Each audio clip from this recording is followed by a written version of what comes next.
Holi 31 PAT 15 अगस्त छ और 32 PAT 16 अगस्त आग दिन घ्युत्यार छ मशांत छ और सोमवार बार आग दिन 17 तारीख आग दिन छ 1 पैट भदौ घ्यू संग्रांत छ बिरुड़ पंचमी छ और नाग पंचमी छ सोमवार बार 1 पैट आग दिन 17 तारीख।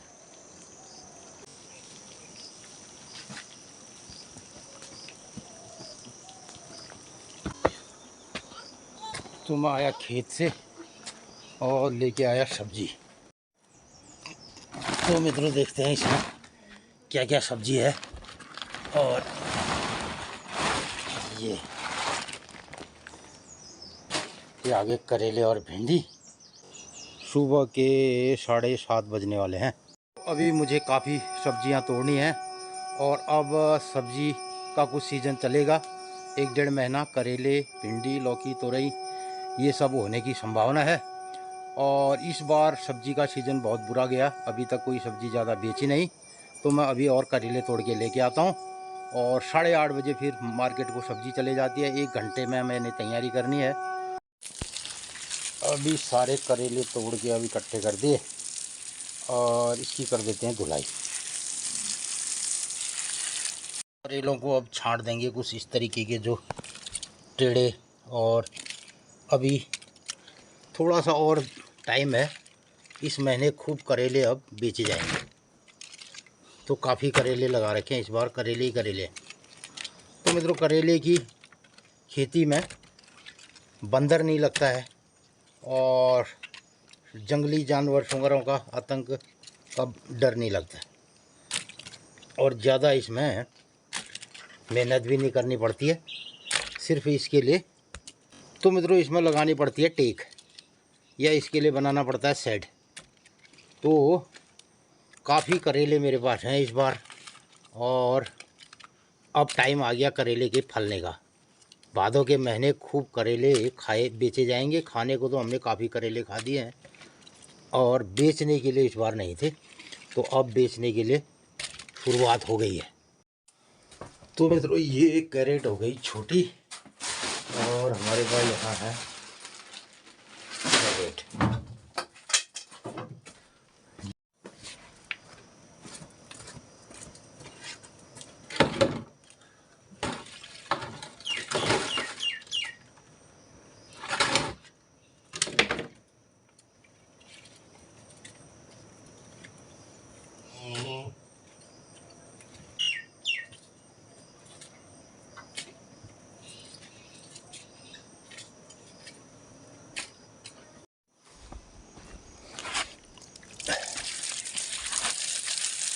तो मित्रों इस तरीके से हम नेचुरल फ्रेश ताज़ा ऑर्गेनिक सब्जियां और फ्रेश वाटर से धो करके इस तरीके से देते हैं और इसमें से पूरा ग्रेडिंग करके जो भी ख़राब ऐसे निकलते हैं। तो ये देखिए, तो ये सब ग्रेडिंग करके हुए टेढ़े मेढ़े जो भी हैं ये हमने खराब छांट दिए और बढ़िया सी सब्जी ऐसी बना करके मार्केट देते हैं। ये देखिए,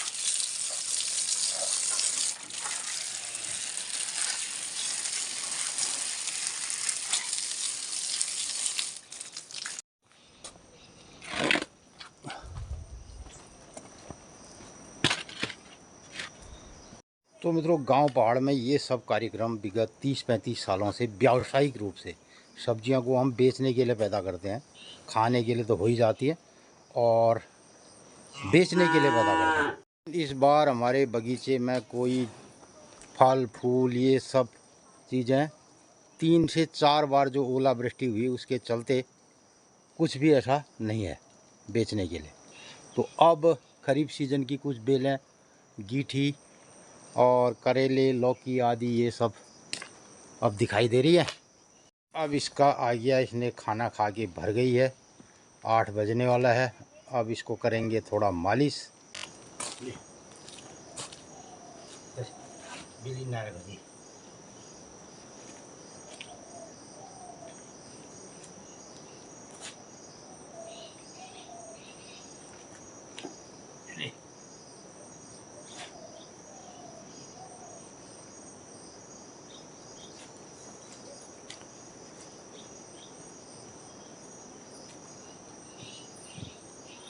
दिखाने में थे।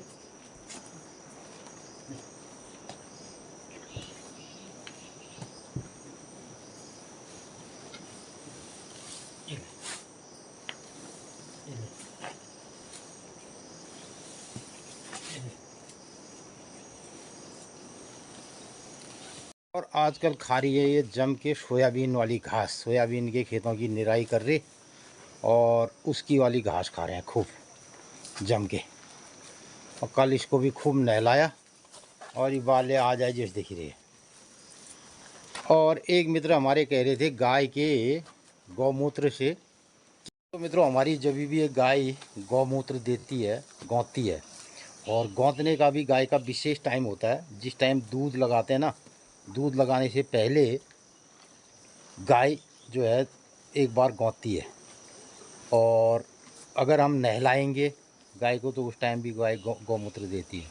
तो गाय के गौमूत्र का विशेष इस्तेमाल होता है और मैं हमेशा इससे मुँह भी धोता हूँ, कान में डालता हूँ, आँख में डालता हूँ, और हमारी माताजी भी डालती रही है।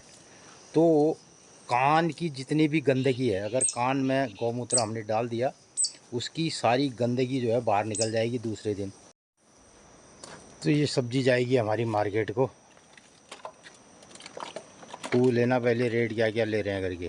60-80 करेले क्या ले रहे हैं? 80। हाँ देना फिर, अगर करेले और होंगे बल लगातार कोई लेगा तो उसको दे देंगे। अभी तो करेले खूब होने वाले हैं, 1 महीना करेला होगा। तो मित्रों ये गई हमारी सब्जी मार्केट की ओर। तो मैं बता रहा था गाय के गौमूत्र के बारे में। तो गौमूत्र को अगर हमारी पहाड़ी गाय है और देसी गाय है और बाज़ार का जो कैटल फीड नहीं खाती है, जो घरेलू खाना खाती है हमारी नेचुरल, और जो गाय जंगल में चरती है, उनका गौमूत्र विशेष होता है और उसका विशेष तरीके से हम इस्तेमाल कर सकते हैं। तो गाय के गौमूत्र को लेने का भी एक तरीका है कि हम पहले राउंड में जो पहला गाय का गौमूत्र आता है ना, उसको जाने दें, और लास्ट का भी जाने दें, बीच का लें। तो ये एक तरीका होता है लेने का। लेकिन मैं तो कभी कभी ऐसे ही ले लेता हूँ, फ्रेश ताज़ा जो निकलता है, और मुंह में लगा लिया, कान में डाल दिया, आँख में डाल दिया। लेकिन जो बीच का गौमूत्र होता है, अगर हम उसको किसी प्लास्टिक के में या शीशे के जार में बीच वाला हिस्सा ले लें तो उसको पी भी सकते हैं बढ़िया तरीके से। उसको आँख, कान और कुल्ला, तो इससे बहुत बढ़िया फ़ायदा होता है। तो कान की गंदगी साफ़ हो जाती है, आँखों की जो प्रॉब्लम है वो ठीक हो जाती है, और दृष्टि बढ़िया रहती है। और उसके अलावा इसका गरारा कुल्ला करने से जो है दांत के रोग, दांत से जो पायरिया होता है, दांतों में कभी सड़न होती है, तो वो साफ़ हो जाती है। बढ़िया सा एक माउथ फ्रेशनर के रूप, माउथ वॉश के लिए, माउथ फ्रेशनर के लिए, और विभिन्न प्रकार के जो दिक्कतें आती हैं, कभी जोड़ों में दर्द होता है, घुटनों में, तो गाय के गौमूत्र का मालिश करने से तुरंत राहत मिलती है और उसमें फिर जकड़न महसूस हो जाती है।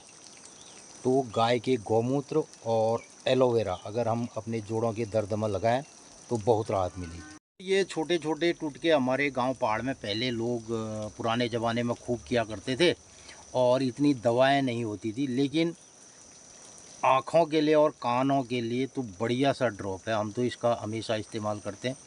और दांत में भी कभी अगर रोज़ इसका कुल्ला किया जाए तो दांत की समस्याएं दूर हो सकती हैं। अब हालांकि कोई लिए इसलिए कह दे यार अपना दांत टूटे और गौमूत्र बात करने लगे खोल, तो कई चीज़ें हैं, लेकिन इसका इस्तेमाल हमारे वहाँ होता है और खेती में हम इसका इस्तेमाल करते आए हैं।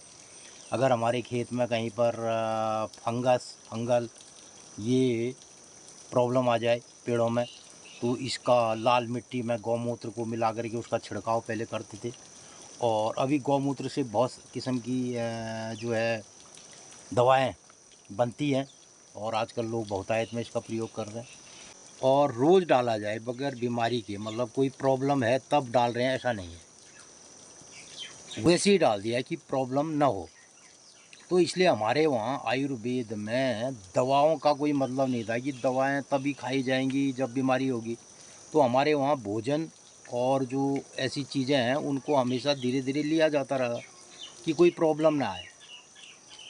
तो खाना भी हमारे वहाँ दवा माना गया है। भोजन को किस प्रकार से लेंगे कि वो दवा का काम करे। तो ये बड़ा एक विषय है, बहुत बड़ा विषय है, लेकिन हम रोज़ दिनचर्या में इसको बताते हैं। इसके लिए कोई अलग से एक ब्लॉग बना करके वाली बात नहीं है। हमारा तो ये रहता है कि हम जीते हैं, ब्लॉग बनता है दिनचर्या में, तो वही हम आप लोगों को भी दिखाते हैं। तो इस प्रकार से अब होगा आज की दिनचर्या, आज की 30 से की 12 से की तैयार से, और फिर नाश्ता करूँ, नहा धो करके फिर जाएंगे खेत की ओर। तो आजकल निराई का काम चल रहा है, और इधर गायों ने अब ये खूब खा लिया खाना। इधर मौसम में कल और आज अभी बारिश नहीं हुई है, और इधर से अब मुझे ये लाने हैं अखरोट। तो अखरोट धीरे धीरे पक रहे हैं, देखो। तो अखरोट की हार्वेस्टिंग करने का टाइम आ रहा है। घी तैयार के बाद बहुत सारे अखरोट तैयार हो जाते हैं। ये देखिए,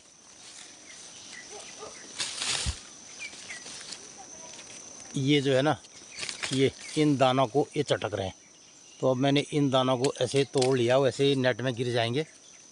अगर मैं इनको नहीं भी तोड़ता तो ये नेट में गिरते। तो इस तरीके के जो अखरोट मिलेंगे ना, ये अखरोट ही सबसे, इनके अंदर खराबी नहीं होगी, प्योर अखरोट हैं। और जो ख़राब वाले दाने थे वो निकल गए। ये तो मित्रों, अगर हम इसको गिरा दें, अखरोटों को लट्ठी से इसको हिला करके मार के निकालना पड़ता है, लेकिन जो दाने अभी नहीं पके हैं, देखो ये भी फिर गिर जाएंगे। तो इसलिए जो दाने इसमें पक रहे हैं, इसकी दिक्कत यही है। देखो, एक दाना यहाँ पर ये पकने लग गया, ये चटक रहा है, लेकिन बगल वाला दाना अभी नहीं चटका। तो अगर हमने इसको तोड़ दिया तो ये भी टूटेगा। देखो, ये वाला चटक गया है। और लेकिन अब इस सीज़न में क्या है, बरसात होगी ना, तो ये ज़मीन में गिरेंगे तो इनमें पानी चले जाएगा। अभी ये वाला दाना देखो, ये ख़राब अखरोट है, ये इसके अंदर जो है ना अखरोट ख़राब हो चुका है, और ये परिपक्व भी नहीं हुआ।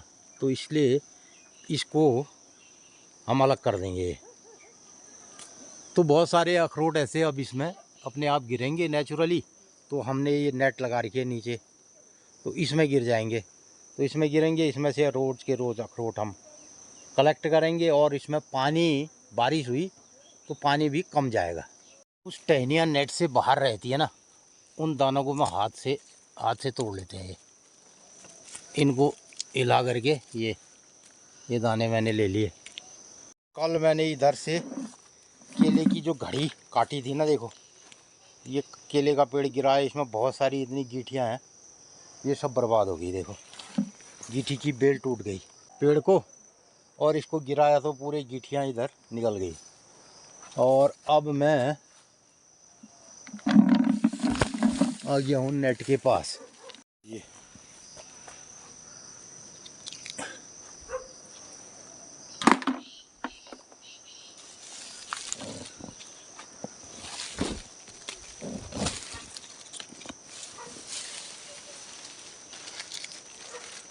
तो अभी इतने अखरोट मैंने मिले हैं मुझे। तो इस तरीके की रहती है हमारी दिनचर्या।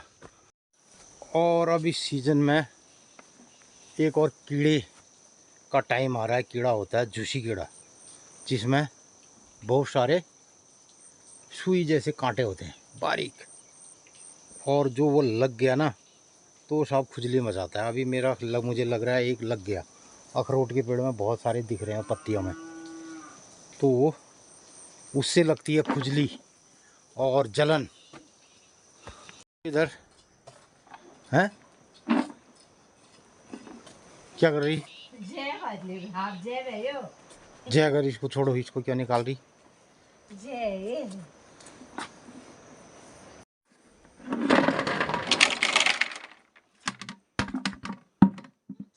तो ये आगे, तो इस तरीके से अब ये अखरोट इसमें सूखते जाएंगे, और जो जिसमें से पानी निकलेगा तो इनको यहाँ रखते जाएंगे। आजा घूम के। तो मित्रों, आप सुनो, आप लोग आज दिनचर्या आज की 30 की 12 की तैयार से। मित्रों नमस्कार, सुप्रभात। रत्ता 8:30 बज रहे हैं और आज बारिश ने रहे बिल्ले बटी खूब हॉल आ रहा डनन में। तो मित्रों आजुक दिनचर्या छे। मित्रों नमस्कार सुप्रभात। रत्ता 8:30 बजे रहे बढ़िया मौसम हरो बिल्ले बटी बारिश ने रहे खूब हॉल आ रहा डनन में। तो मित्रों आजुक दिनचर्या छे। आजुक दिनचर्या छे 14 अगस्त 2026 विक्रम संवत 2083 रौद्र नाम संवत्सर सूर्य दक्षिणायण वर्षा ऋतु सावन शुक्ल पक्षी सावन 30 गते और आज द्वितीया तिथि भोली तृतीया तिथि भोली सब लोगन कणी 15 अगस्त तक बहुत बहुत शुभकामना छे बधाई छे।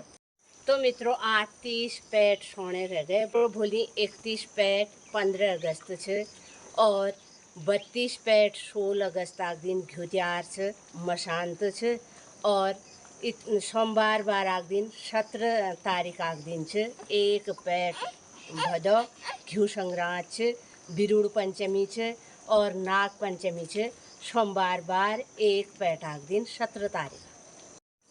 और हमार घर बटी सामुड़ में रोज अपन लोगन का बतूनो मैया मंदिरा देवदार देखी रोनन मैया सपना घरन में आनंद मंगल करो। मैया मंदिर में एल रहते 8:30 बजे मैया भोग लगा 7:30 बजे मैया आरती हूँ। आजुक दिन सब लोगन ही शुभ मंगलमय हो। अपन लोगन कणी हमारे कुमाऊनी में गाँव पहाड़ बटी तिथि त्यार बार बतून कौश लगा। अगर भल लगा तो अधिक अधिक लोगन में शेयर कर दिया अपन राय प्रतिक्रिया जरूर दिया। आजुक दिन सब लोगन ही शुभ मंगलमय हो। नमस्कार धन्यवाद। जय कर दो, जय भी कर दे एक बार जय कर दे, बाय कर दे, फिर बाय अच्छा बाय कर दे, बाय कर दे। कर दे। कल को 15 अगस्त है ना। हाँ 15 अगस्त की सभी मित्र लोगों को व्यूअर्स लोगों को हमारी तरफ से बहुत बहुत शुभकामना है बधाई है। कल को तो 15 अगस्त हो गया हमारा ब्लॉग आने में देरी होगी वो आएगा 2-2:30 बजे। आज ही मित्र लोगों को 15 अगस्त की बधाई दे देते हैं ना। रुमाल बड़ा रखो।